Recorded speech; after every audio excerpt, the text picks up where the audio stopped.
Chapter 11. Puzzle Rings. I spent Christmas Eve at Stu's with all the Harts, including Allison's new boyfriend, Ben Bossara, a good-looking bodybuilder who seemed just as much in love with Davey as he was with Allison. Much to Allison's horror, Jim and Davey helped Ben get so bombed that he couldn't get up off the floor. Welcome to Hart House, Ben. In January, I set off for the land of the rising sun, where Tom and I were met by the usual horde of reporters and fans. It was obvious that he was over big in Japan, but I was worried about him. There were times when I had to shoot him up with his steroids because his butt was so knotted up he couldn't inject himself. We soon got familiar with the rest of the foreign crew. In what was almost like a big-time sports trade, Tiger, Jeet, and Abdullah had swapped places. Abdullah sat grinning like a big fat cat, wearing wraparound shades and glittering with diamonds and gold. "What's up, champ?" He waved to me. There was ex-NFL All-American Wahoo McDaniel, a Choctaw Chickasaw from Oklahoma who, like Ernie Ladd, was one of the toughest tackles in the NFL. Rounding out the crew were superstar Billy Graham, who wasn't looking forward to the tour, SD Jones, a big, friendly black wrestler from Antigua working out of New York, and two short Mexicans. In a dressing room in a town somewhere outside Tokyo, I paced around with my cowboy hat on while TV sets all over Japan were set to carry our opening match live. I gained real respect for one of the Japanese wrestlers, Tiger Mask, that night.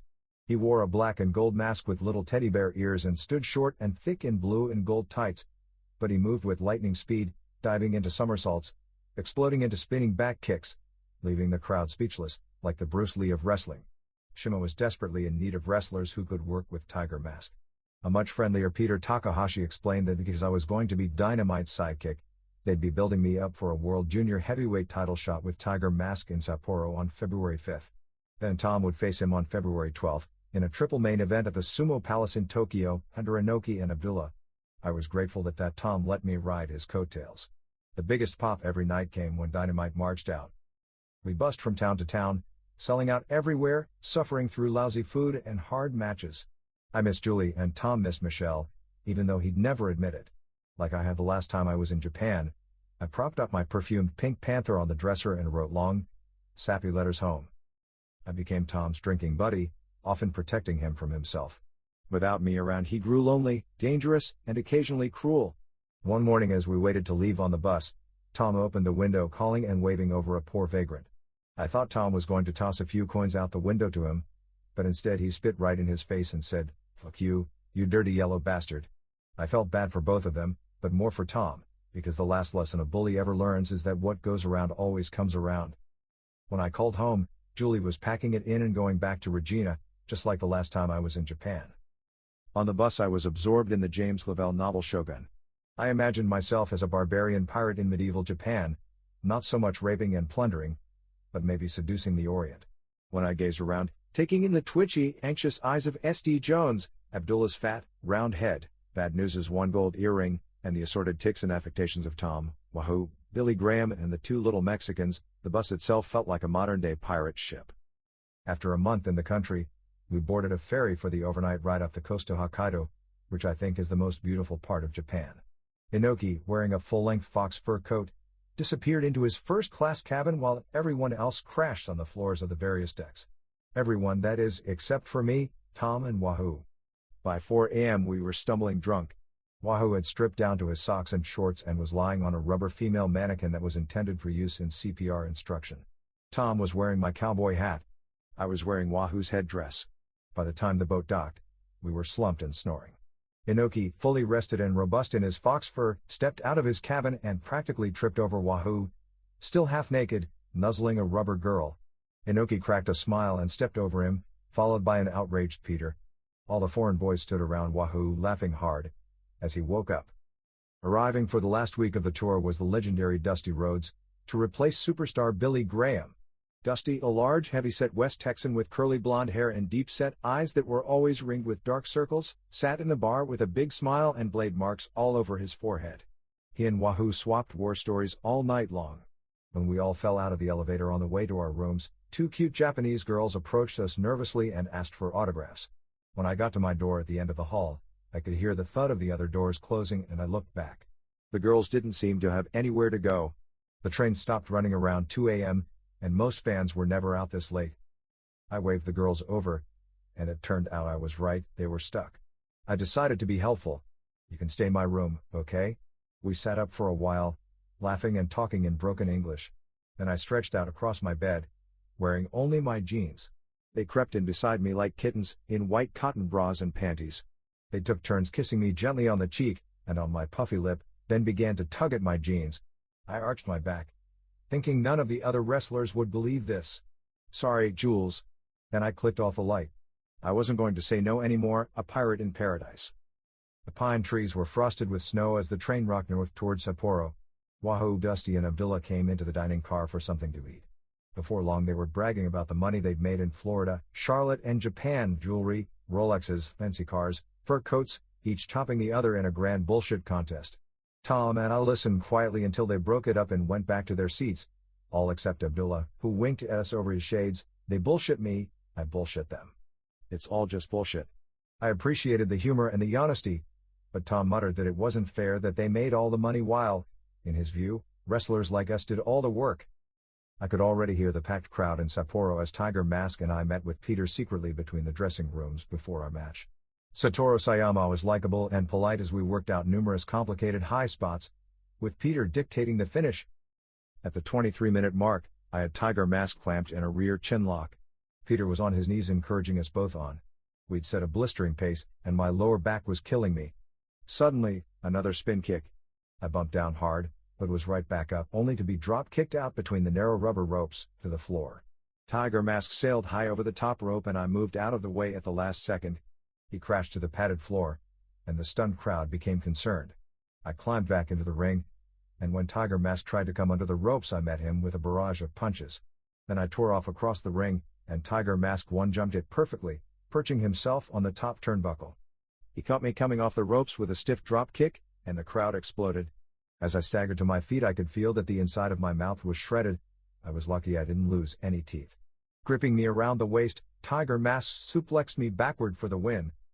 In the dressing room, Tom and Abdullah congratulated me on a great match, as I sat, exhausted, watching the TV monitor as Tiger Mask bowed and accepted his World Junior Heavyweight belt along with a 5-foot-tall trophy that was only a few inches shorter than he was. At Sumo Palace in Tokyo, Dynamite and Tiger Mask tore the house down, but from the way Dynamite limped back to the dressing room it was clear that the match took a physical toll on him. As Shima paid me on the final night, he congratulated me on a great match and rewarded me with a 5-day US $3,000 tour to the United Arab Emirates in April with Dynamite, and a Japanese tour in the summer, with a raise. Before the main match, Abdullah's massage guy worked on him and then an ancient-looking Japanese doctor injected him with adrenaline. Tom and I watched, like two weary soldiers from the front line, as Abdullah and Inoki squared off. Before they even touched each other, Abdullah abruptly broke into a karate stance, yelling "woo." And that was all it took to bring the house down. Some guys just had the look. Tom rolled his eyes, thinking of how he killed his body to get the same reaction. But despite our skepticism, Abdullah and Inoki had a great match that went well over 20 real and intense minutes. Both of them were bleeding by the time Inoki back kicked him in the head for the win. After the match, Abdullah lay on the dressing room floor hyperventilating as the nervous doctor held an oxygen mask over his face. I can only imagine what alarms were going off in his massive chest, and I feared he might die right there on the spot. But Abby left Japan in one piece. The good news when I got back was that Julie was still there, and there were some pluses now to my personal position. I was still steroid-free when so many weren't. Blessed with my dad's great legs, I filled out my 6-foot frame with a thick back and neck, round shoulders and a muscled chest. I was lean at 235 pounds. And my mom insisted I take a raise in pay to $600 a week, since that was what they were paying Bruce. But the territory was out of control. The shows started late, there were lots of lame finishes, and then there were the ball shots. Nothing infuriated Stu more than watching one wrestler after another spread his opponent's legs and drill him right in the balls. Every night he ordered that it be stopped, but it wasn't. I immediately set about fixing things. Whenever I confronted anybody on it, they always said, "That's what Bruce told me to do." I'd shake my head and tell them not anymore. Another problem was blood in the early matches. How were the main events supposed to top that? The one big plus was David Schultz, whose hilarious banter with Ed Whalen made him an immensely entertaining character.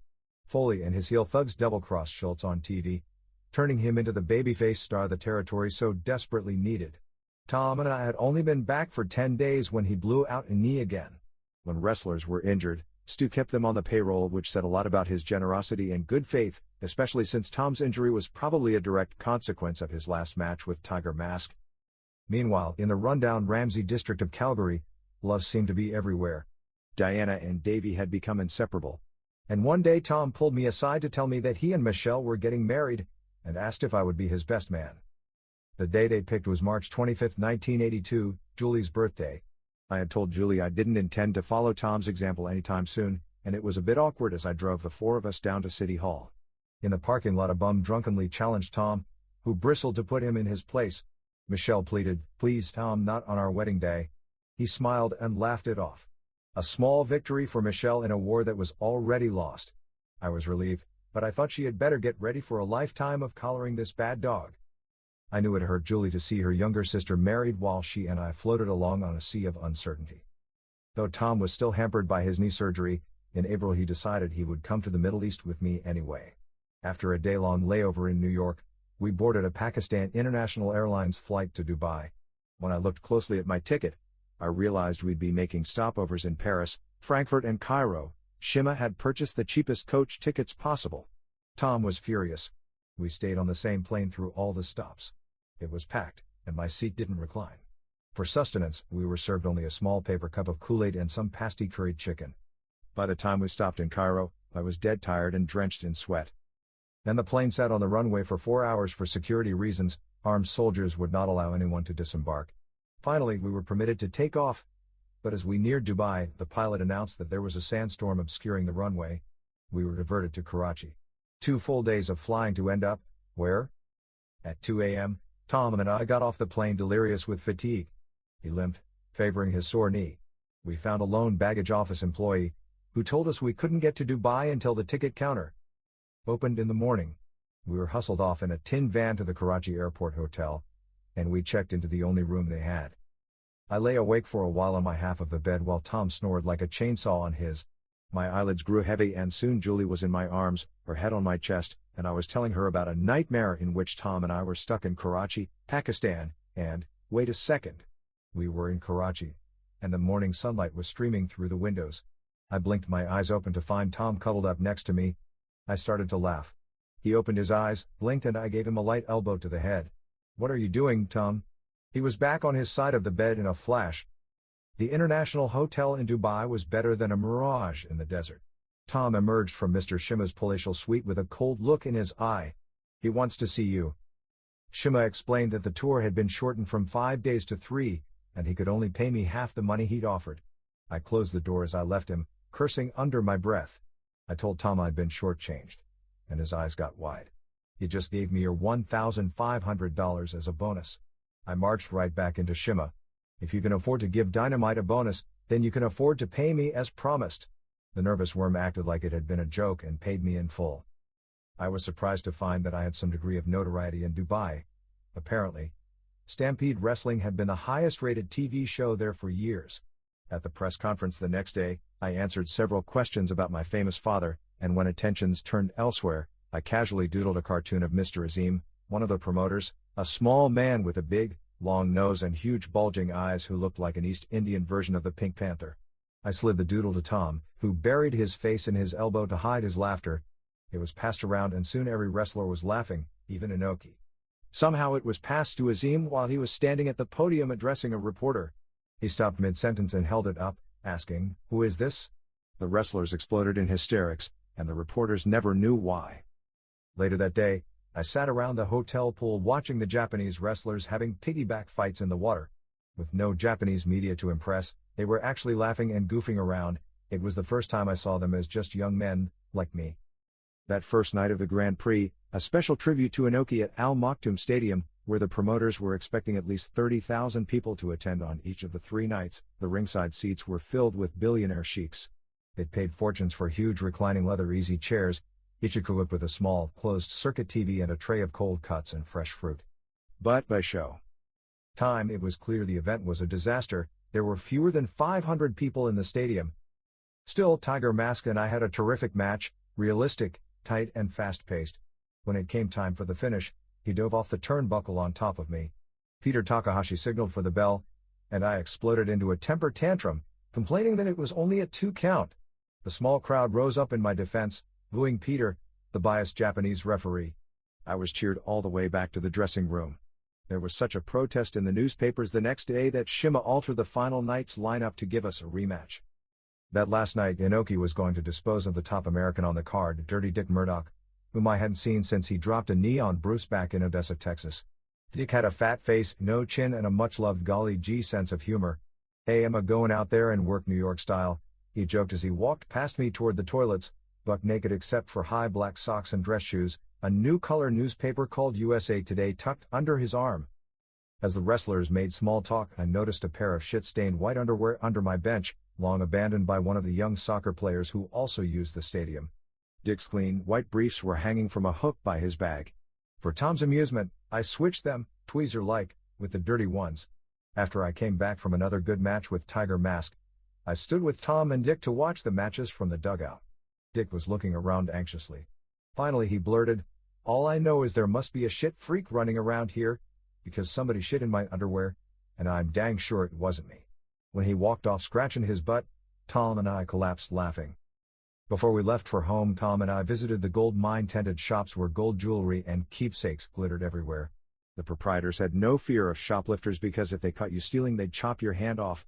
Tom loaded up on gold trinkets for Michelle. I bought Julie a gold medallion with a map of the world on it and a set of white gold puzzle rings. Our love was a puzzle.